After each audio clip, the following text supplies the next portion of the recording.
Hey YouTubers, and welcome back to another episode here on ESGNet, the Dallas Cowboys franchise, as we are taking a quick look here at the awards here of this postseason here, and you guys can check the look at those here today. But today we are going to look at the week of the wild card, which was week 18 of the NFL season, as we are getting just weeks away from the Super Bowl, and we'll see who is going to be making their way to Minneapolis and Minnesota. And of course, we would like to be one of those two teams to make it to the Super Bowl this year. And to do that, well, we're going to have to win every single game going up to it. So in order to do that, we got to play some good defense. We got to have an excellent running game.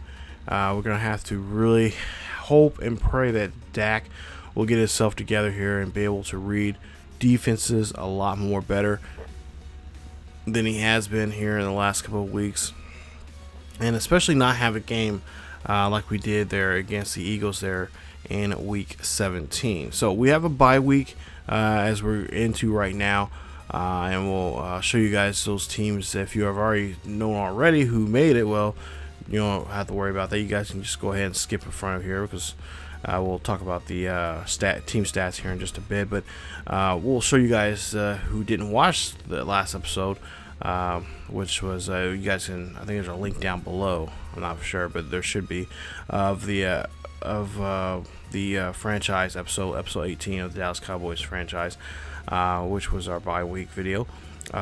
You've seen who made it and who didn't, and we'll get into more. We'll get back into that again here in a bit. Of course, we'll also look at some of the players that we're going to have to watch out for coming up in that divisional game here, because we do have a team that we're going to be playing against in the division, and we'll show you guys who that team will be here in just a bit. But right now, taking a look at the awards here, and of course, a lot of the awards going to some people that, of course, you would expect, like Tom Brady being your best QB of the season. There you see Alex Smith there, not so great there this year, as his team was 5-10-1 there for the Chiefs. Marshawn Lynch also had a great year there, even though his team was not playing very well. They were 6-10. He had a great year there, carrying the ball, and just the beast mode that he is there, or that he's into a lot. He had a great year there. Of course, we had a chance to play against him this past season, or this during the regular season there. I think it was week 15, I think it was. We got a chance to play against him, and what a just player that he is. It's just crazy how well he plays and how well he runs the ball as often as, or as much as he does there for the Raiders. And I think there's a bright future for that receiving core, or that running back core, I guess, or whatever you want to call them, for that team. But yeah, great numbers there for him. Offensive line there, there you see the Patriots. One of Marcus Cannon there gets the award for that. Melvin Ingram there for best defensive lineman. Of course, there you see some other pretty good, decent names there. Joey Bosa, his teammate there, in there. I think it was 5th there. J.J. Watt. Of course, Dexter Flower Jr. there, also in there. Von Miller, great year that he has had so far here, or just last couple of years now. He's had a great year, but here in Madden, again, just continuing that, as he is your best linebacker for the AFC. And of course, one of your top bowl guys, he's going to be a Pro Bowler this year.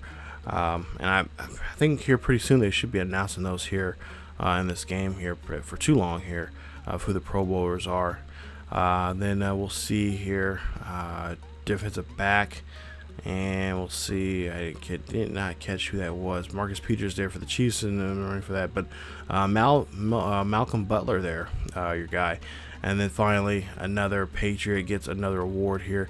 Steven Gonzalski. I think I hacked that name, but you know who I'm talking about.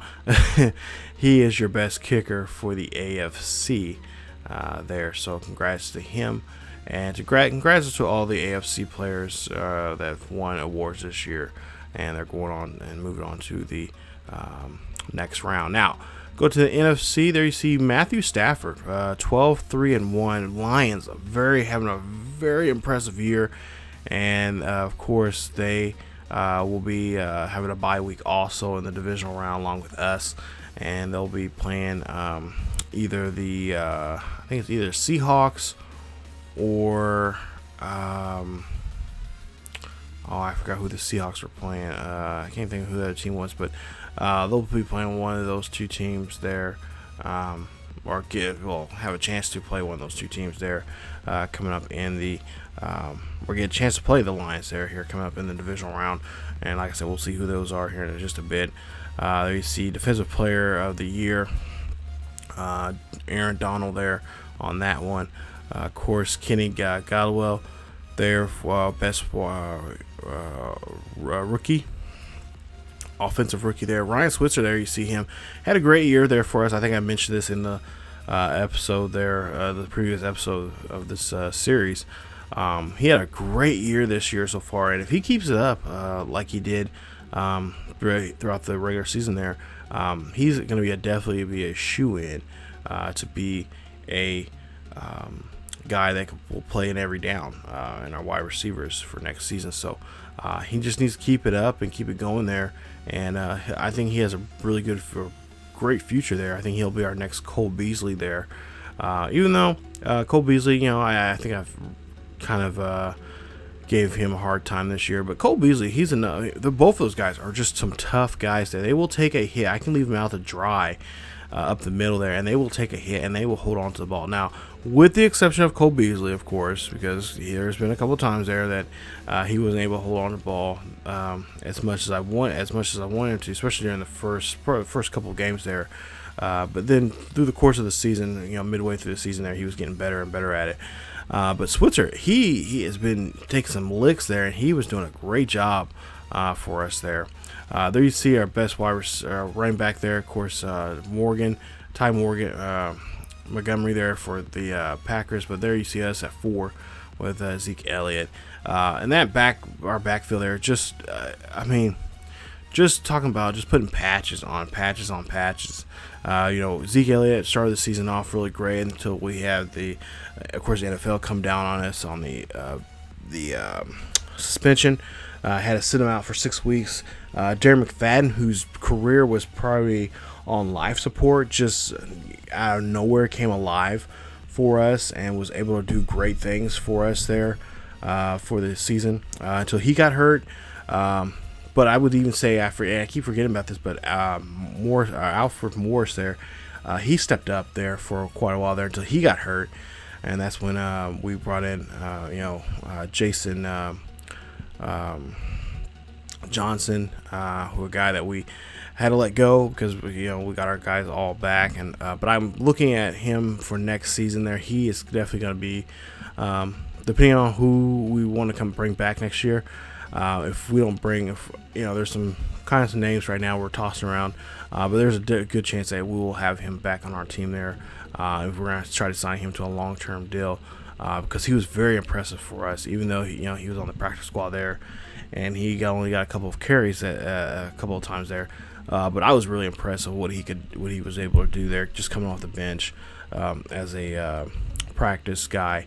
And did a great job there for us, and it got us out of a lot of sticky situations when it came to the running game there. So I'm happy about that.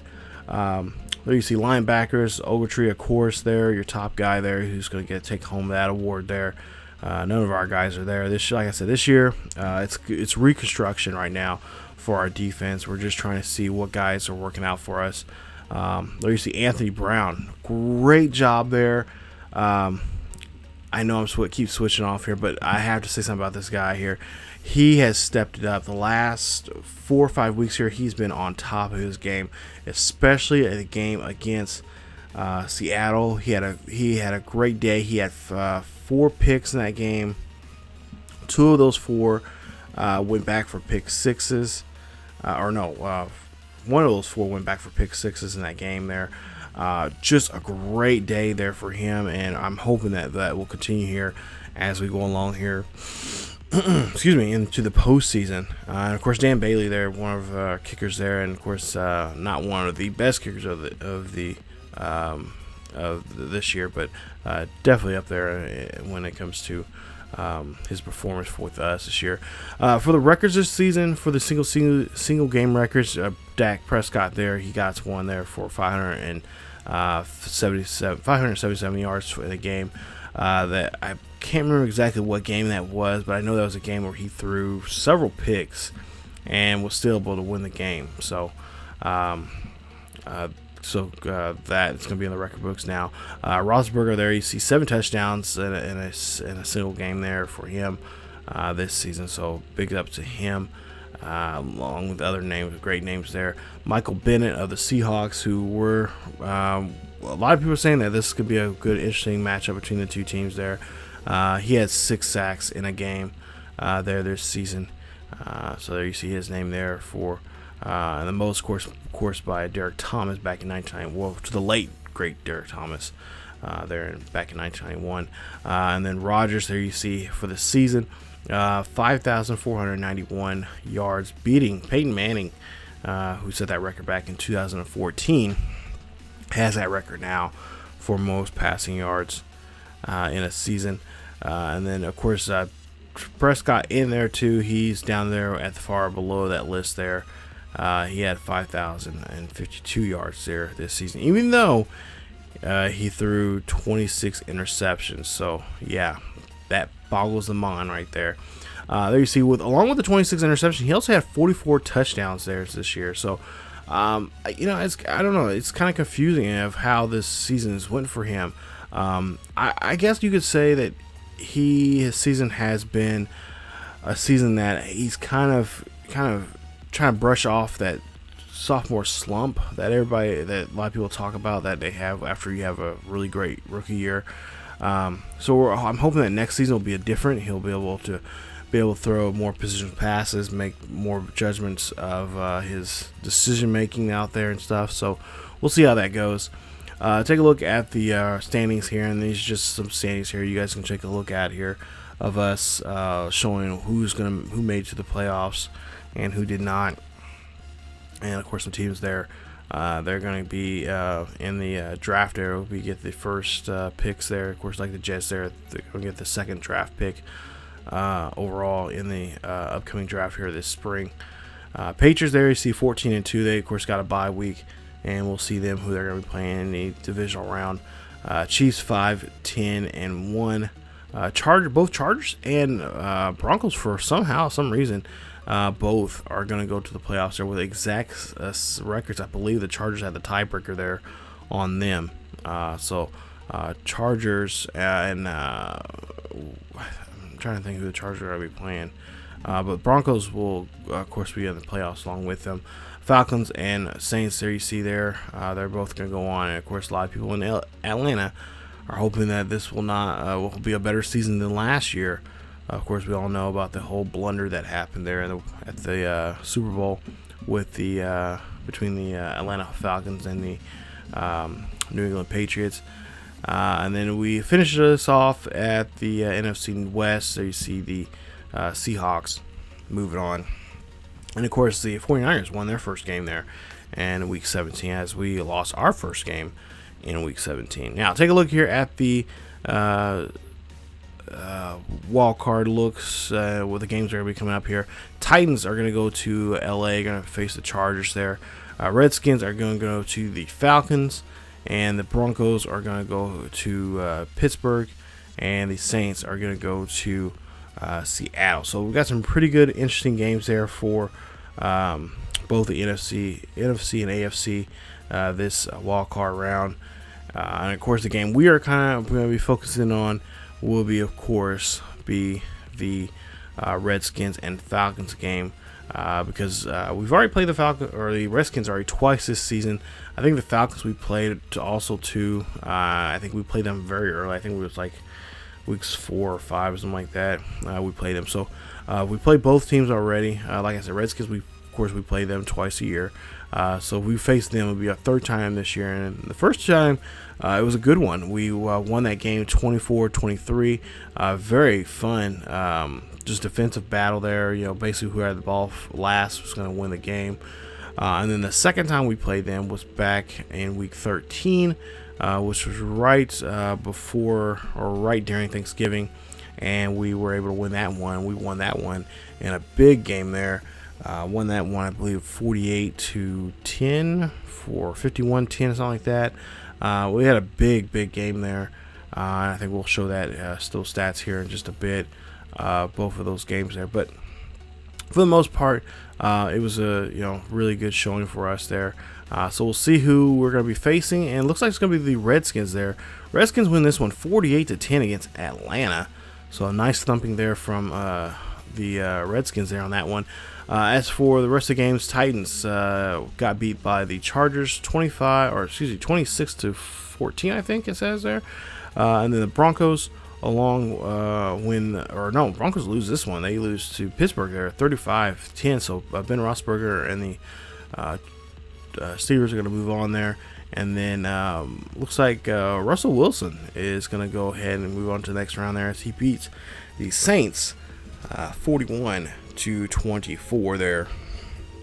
So Drew Brees will not get a chance to win another Super Bowl there. Of course, that's questionable right now because a lot of people want to know down there in New Orleans if he's going to return next season with that ball club. So we'll find out and see how that all goes here coming up here after this season's over with. But yeah, so we're going to play the Redskins there. And like I said, we've already played against them twice. We won both times. First time was a close one there. And we almost didn't get away with it. But there you see what the divisional standing or divisional games look like. It's going to be Steelers going to the Steelers going to New England. They're going to face the Patriots there, that early game there, Saturday afternoon. And then you got the Redskins taking on the Cowboys, which we'll be hosting them there again for the second time this season. And then you got the Chargers going to Jacksonville, which Jacksonville has been very, very impressive there. They have a really great record there, and a lot of people are kind of sleeping on them right now, and not just in in this game, but also in real life. Here, look like Jaguars look like they got a chance to go to the playoffs here, so we'll see how that goes in real life. But back into here in our Madden universe, we got Seahawks going on against the Lions. Lions very impressive here, even though they're not so good in real life this year. In this Madden, they're actually pretty decent there. But there you see the scores again there from the wild card round there. So a pretty nice matchup of games coming up here for everybody here coming up. So should be a very fun one for us against the Redskins here. We're just gonna have to be able to just play a solid game. We got to put up a good solid game for Prescott and the team. That means Prescott's got to be able to react really more often. I know from the last time we played against the Redskins, we're going to have to worry about a lot of zone blitzing and just a lot of also, as I say, coverage sacks. Coverage sacks was a big issue with us. We got to be able to, I think we're going to have to try to get him to be more mobile than he has been because, there's only been a couple games I think we've actually took him out of the pocket there. So we just got to just use what his strengths are, which is have a strong arm, but at the same time be able to move the ball when we need it to be moved around. Also, too, I know from that second game we played against the Redskins that we had a really good running game, or a decent running game, if I can remember correctly. And we need to kind of utilize that here, especially now since we have all our guys healthy and ready to go. We could set up we could have a three-headed monster if we wanted to. If we could get the right personnel and the right plays in there, we could have a three-headed monster with the running game there. Elliott, Morris, and McFadden. So I'm looking forward to that, especially Zeke Elliott, where I'm hoping that he will have a breakout game here. And I'm really, truly, I think, at least talking to the team, they said that that was the game plan there, was to really get Elliott involved a lot more and get him to run the ball quite a bit. They wanted him to run the ball anywhere from 25 to 30 times in that game. So we'll see if that'll be coming up for truth here. If it has any kind of truth to it once we get to that ball game. But really, take a look here at the game there. This is the first game that we played, and it's Kirk Cousins. There you see 336 yards, 3 touchdowns in that game that he played. Of course, Colt McCoy played a little bit of that game also. He had a touchdown there. And he only played a couple, I think, for a couple of plays, he only got a couple plays there. Oh, okay, never mind. This is the Falcons Redskins game. Okay, my bad. I thought this was our game that we had against them. So my bad. But yeah, there you see the numbers there. 27 carries, 101 yards there, 1 touchdown for Joe Mixon. Mixon, one of those good players there. I was really, especially the first time we played him, really, kind of intimidated and kind of really impressed with him, what he can do. But we were able to shut him down, and that's, I think, something that the Redskins are going to try to go back at with again. But I think if I think for them, they're going to have to really, they're going to really, for them to beat us, and I mean the Cowboys, they're going to have to really try to. Cowboys are gonna have to force him to throw the ball. The Cowboys defense is gonna have to force, get rid of the running game, take that running game away from them, have them be one-dimensional, and really have them trust the arm of Kirk Cousins in that game for us to beat us in the divisional round there. So that is something that I think the coaching staff, I know, talking to them. They mentioned several times there. A couple of the players there said the same thing. I know Jalen Smith. Well, he's coming back this week, and he said that he wants to put as much pressure on Kirk Cousins as much as possible, and as often as possible, because they don't think he has a strong enough arm to really get the ball down the field here. So that means there's going to be a lot of short passes there. That means it's going to be some really the coverage. Cover 2. Watch for the screen passes. Also watch from the backfield from Joe Mixon, especially if the running game is shut down.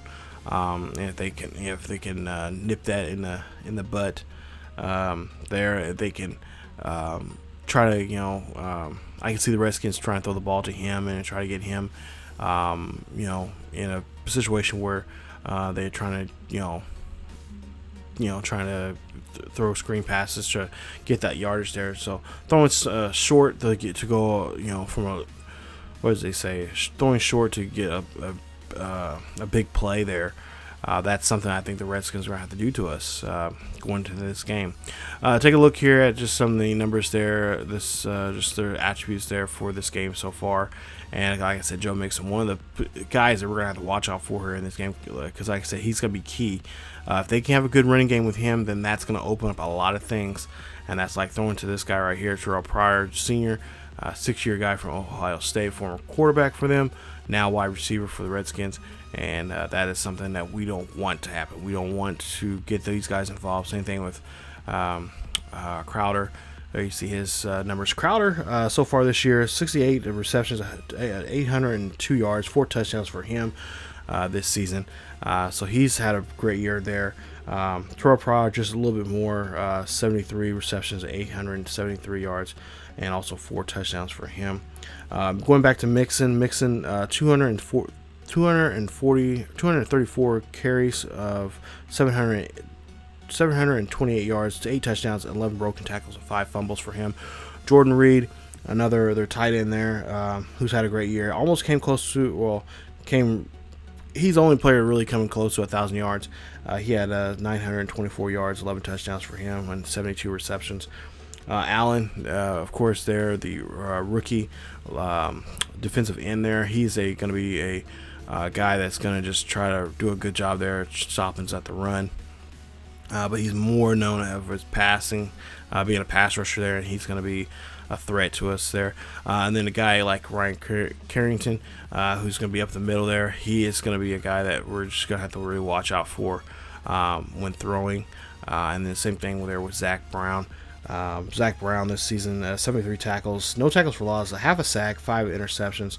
So he's been kind of quiet. But this, I mean, games like this, I mean, these are the guys that are being very quiet, had a very quiet season. This is their time to really shine and do something big. Guys like Will Compton there that don't get too much love there on the stat sheet there. But those are guys I think that will probably end up having a game. And then, of course, Josh Norman. Just knock on wood there. We're so far he's been kind of quiet with us. We haven't really had to deal with him there as he plays corner there.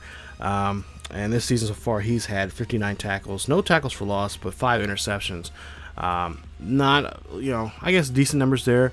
But playing him so far here twice, we have not had to deal with him with interceptions. We've got a few batted balls, a few deflections there from him from time to time. But not anything to really impact or really affect us and change the game or anything like that. So that is something that like I said, this is the time. This is the time for them to really step up and show what they can do and really get underneath our skin there. So we'll have to see if all that stuff comes true, or if we can get out of this game and have a good victory here against the Redskins there at home. There at AT&T Stadium. So stay tuned for that video, you guys. Should be coming up here very soon as we get ready for the divisional round. Yes, it's the playoffs. It's all about winning or go home. As you see, they're only 3 weeks away from the Super Bowl, and we just got to try to make sure we have this game, of course, the conference championship, be very good for us, because then we got a shot.